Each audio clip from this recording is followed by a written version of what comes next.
안녕하세요. 대구부동산 스터디입니다. 11주차 주간 브리핑 해보도록 하겠습니다. 100집 중에 6집이 매물. 요 말들 예전에 했던 기억 나실 거예요. 자, 그 전에 몇 가지만 한번 봅시다. 환율은 1330원. 그리고 기름값은 70원 수준. 요런 균형점이 어느 정도 유지되던 것이 끝이 나고 기름값은 80불을 넘어 있습니다. 네, WTI, 브렌트유, 네, 다 80불이 넘어 있습니다. 예전에 한은 총재님이 이야기하셨어요. 유가가 70불 아래로 떨어지면 괜찮을 거다. 하지만 80불을 넘어선 상태면 경제 정책의 방향이 달라질 수 있다. 이렇게 이야기하셨거든요. 유가가 어느덧 80불을 넘었습니다. 아무것도 달라지지 않았지만 주변 환경의 변화로 우리는 10% 정도 더 높은 물가를 체감할 수밖에 없는 그런 상황은 점점 안 좋아지고 있는 그런 모양새죠. 자, 근래 비트코인 가격이 많이 올랐습니다. 그래서 높았던 가격 기준으로 최근 3월 13일이니까 거의 한 일주일이 채 되지 않아서 한 3, 4일 만에 가격이 10% 정도 조정을 받았어요. 누군가는 오를 것이라는 믿음이 있으면 네, 삽니다. 네, 부동산도 마찬가지 오를 것이라는 믿음이 있으면 삽니다. 하지만 오를 것이라는 믿음이 없으면 가격이 처참하게 무너지기도 하죠. 오를 것이라는 기대가 엄청나게 올랐습니다. 마치 2020년 대구의 부동산 가격이 오르듯이 미친 듯이 올랐습니다.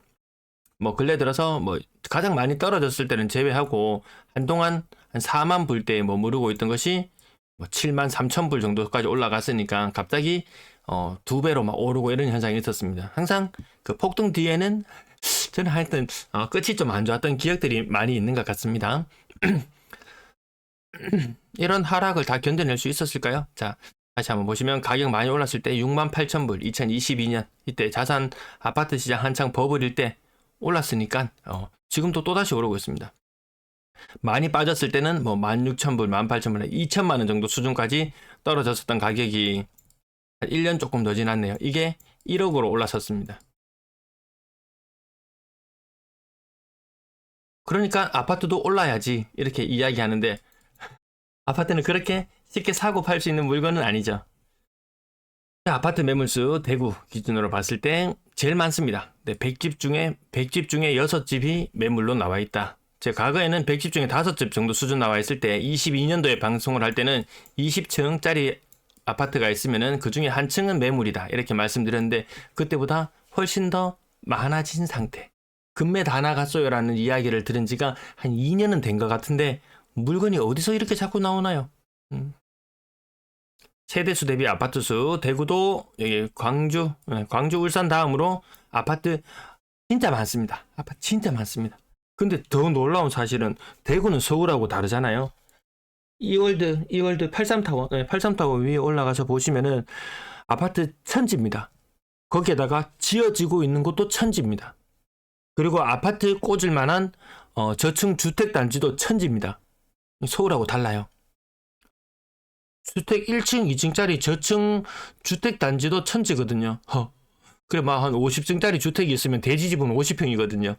그런 땅들도 천지입니다. 근데 아파트, 옛날에 저층 아파트, 5층 아파트, 그러니까 대지 지분이 20평이 되니 많이 이러면서 비싼 값을 받았는데요. 사실 딴 것만 놓고 보면은 집 지을 수 있는 주택 천지입니다. 저 범어 2동인가요? 천지입니다. 두산동인가요? 천지입니다. 대명동, 송현동, 깜짝 놀랄 정도로 땅이 많다. 땅이 부족하다 이야기는 할 필요도 없을 것 같습니다. 쿠팡 알리 이용, 네, 제 링크를 통해서 해주시면 직접적인 후원보다 저는 더 좋습니다. 네, 익명의 후원자들 많이 계십니다. 네, 익명의 후원자들 많이 계십니다. 감사합니다. 매수 의지수 60이야 의미 없다고 했는데요. 대구 7.3이에요. 7.3이면 어느 정도 수준이냐 하면은 이 수준입니다. 22년 끝자락. 이때 최악의 상황이죠. 대구 최악의 상황. 22년 끝자락, 23년 초반.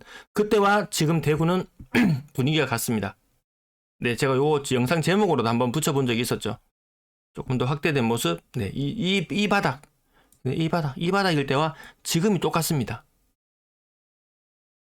지난 1년간 좋았던 게 예상됩니다. 7.3. 매물이 제일 빨리 늘어납니다. 왜? 사람들이 집을 굳이 안 사도 되는 상태가 되는 거예요. 애가 태어나야지 뭐 집을 넓힌다든지 하지, 애가 초등학교를 들어간다고 해야지 이사도 한번 생각해보지, 이런 것들이 점점 줄어드는 것이 올해부터 본격적인 시작이다. 네, 저 그걸 한 일주일 동안 되게 강조를 했었습니다. 향후 다가올 10년은 무지막지한 학생 수 감소를 경험하게 된다. 교원 수에 엄청난 감축도 일어날 수 있을 것이고, 학원업에 종사하는 분들도 엄청난 변화를 체감하실 겁니다. 여러분들도 그거 보시나요? 한 3, 4년 전까지만 해도 경기도 좋고 이런 시절에는 뭐 10인 10, 여기서 뭐 좀 내가 어느 대학교 정도 나온다. 그래서 뭐 과외합니다라고 글을 쓰면은 댓글이 무진장 달렸어요. 무진장 달렸어요. 지금 분위기 어떤지 아세요? 글을 써놓죠. 과외 구합니다라는 글을 써놓죠. 밑에 댓글이 안 달려요. 근데 어떤 학부모님께서 나 우리 아이 과외 선생님 찾아요 하면은 댓글이 주렁주렁 달립니다. 학생 수가 줄어드는 것을 체감할 수 있거든요. 자, 대구 지난주 마이너스 0.15에서 0.17로 낙폭을 키웠다. 광역시 기준으로 보면 굉장하죠. 네, 부산 대비 낙폭 2배, 인천 대비 낙폭 17배. 이런 정도 체감이니까 어느새, 근데 이게 많이 빠졌을 때 아까 22년 끝자락 이럴 때는 뭐 주간 기준으로 마이너스 0.8 뭐 이런 숫자였습니다. 이런 하락률까지 봤었습니다. 그때만큼 심각하진 않지만 그 정도의 하락률을 체감하는 곳은 3억 이하 아파트들은 그 정도의 분위기로 체감할 겁니다. 오히려 그때보다 더 많이 하락하는 느낌이에요. 그때는 뭐 35%, 45% 하락하는 게 10건 중에 뭐 한 두세 건 느낌이었다면 지금은 10건 중에 서너 건 느낌이거든요. 35% 이상 하락하는 것이. 그래서 윗대가리들 한 6억 이상 아파트들 가격이 일부 뭐 고점 대비 뭐 20에서 25% 떨어지는 것을 보면서 야, 잘 버티네라고 생각하지만 그것은 오산이더라. 왜? 10억짜리 집값이 7억이 되어 있고 15억짜리 집값이 뭐 11억 뭐 이 정도 되어 있고 이런 분위기니까요. 한 방에 3.5억, 4억씩 자산이 줄어들어 있어요. 한참 고점대 대비. 그런데 싼 가격 3억 이하 아파트들 너그 하락률 왜 그렇게 커 해봐야 여기 30%, 35% 떨어져봐야 1억이거든요. 얘는 1억짜리 한 방 두드려 맞았고 이 고가의 아파트들은 3억짜리를 두드려 맞아 있는 시장이에요. 하락률만 놓고 보기에도 좀 애매하죠. 뭐 자산가들이나 아니면 조금 자산이 덜한 사람들이거나 1억의 가치는 똑같이 기여한 겁니다. 네, 주간 거래량 껑충 뛰어 올랐습니다. 그리고 이번 주도 좀 굳건한 모양새. 하지만 여기 우물을 메꾸고 나면 여기 거래량 부족했던 주간에 여기 이 많은 거래량으로 여기 메꾸고 나면은 지금 거래량 수준이 다르죠. 거의 대구 기준으로 500건 더 넘어섰던 작년 분위기. 지금은 뭐 한 450건 정도 수준 느낌 날 거예요. 이때는 60조라는 돈을 쏟아 부었습니다. 정책 자금만 60조 원. 지금은 정책 자금 한 30조 원 풀 거예요. 올해 거래량은 결코 작년의 거래량을 뛰어넘지 못할 것이다. 저는 계속해서 그렇게 전망해 나가고 있습니다. 매매 거래량 작년에 좋았던 거 맞습니다. 근데 지금 거래량은 요 정도 수준을 유지하고 있는데요. 분위기는 이때 분위기죠. 대구 거래량 700건, 800건 나올 때 분위기하고 지금 거래량 이번 달 1700건대 중반, 1월에 1700건대 정도. 뭐 이런 느낌이죠. 그러면 거래량 인천도 한번 보시면 요 동그라미 치고 있습니다. 부산도 보시면은 거래량이 작년 12월 달 최악이었다가 좋아지고 있는 것은 맞다. 작년에 한 5월, 6월 달쯤에 거래량 나왔던 수준 보면 그때보다는 거래량이 10%, 뭐 20%, 네, 그렇게 적은 상태거든요. 그러니까 이 정책 자금 60조, 정책 자금 30조. 이 30조는 어떻게 쓸는지 모르겠습니다. 네, 신생아 대출 30조 정도 돈 풀리는데요.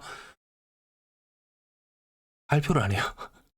정말 대출 안 내는 것 같습니다. 네, 제가 주택 대출 자금 추이도 조만간에 한번 차트로 만들어서 알려드리도록 하겠습니다. 거래량 좀 늘어나는 건 맞다. 대구의 거래량 현재 그래도 양호한 상태 맞다. 그나마 팔 수 있는 시기 맞다. 전세 거래량 중간 정도고요. 인구 1000만으로 환산했을 때 전세 거래 대구가 특히 요즘 좀 부실합니다. 상황이 좀 많이 안 좋아 보여요. 전세 거래량이 많이 줄어드는 모습. 매매 거래가 더 늘어나면 아마 전세 거래는 더 많이 줄지 않을까 싶습니다. 매물 근래 들어서 조금 더 늘어나는 속도가 빨라지는 느낌이 들고요. 인구 1000만으로 비교해보나 뭐 해보나 대구 늘상 1위. 전세 매물 근래 들어서 갑자기 좀 정체되다가 늘어나는 느낌 들었죠. 정체되다가 늘어나는 느낌 들었습니다. 부산도 끝자락이 살짝 올라왔고요. 인천이 그나마 이제 조금 버티는 모양새. 지역별로 좀 시차만 있을 뿐이지 늘어나는 모양새, 미세하게 늘어나는 모양새를 같이 하고 있다. 거래도 늘어나고 전세도 빨리 해치워지고 인구가 많을 때, 배우 인구가 많을 때는 그런 것들을 다 커버를 했는데 그렇게 해결해 줄 사람들이 별로 안 남아있죠. 다 떠났죠. 2030 절반이 대구를 떠나는 이 상황.